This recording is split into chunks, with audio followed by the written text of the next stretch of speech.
You know that every day in America, 5,600 teenagers attempt suicide? I recently shared that at a high school, that statistic, and when it was over, the assembly was over, a young man walked down this long aisle of this theater where I was speaking.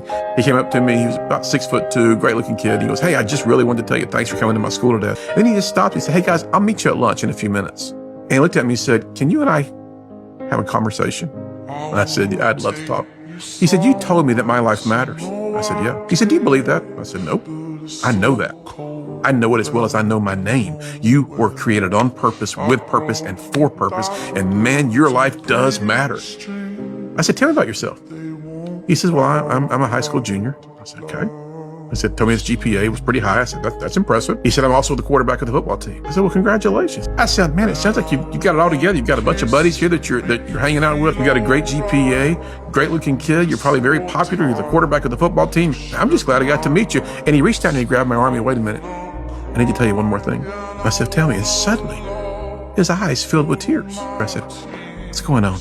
He said, "No one knows the internal pressure with which I live every single day." Watch this. "To perform." And the minute he said those words, "to perform," my heart sunk because I knew where this was heading. I'd seen that look on tens of thousands of faces before. He said, "Dean, do you really believe I can make it?" I said, "Man, listen, your life's value is not based on your GPA. It's not based on you becoming the leader that you clearly are. It's not based on you being a quarterback of a football team. And it's sure not based on you winning or losing a state championship. Your life has value because your life matters because God created you." And then what happened next? I wanted to just drop to my knees and just go, "Lord." He reached into his pocket and he pulls this out of his pocket. This is a 12-gauge shotgun shell. And he said to me, "At 3:15 today, 240 minutes from now, I was going to the 50-yard line not to practice football, but to use this to end my life. May I give it to you?" I said, "Of course."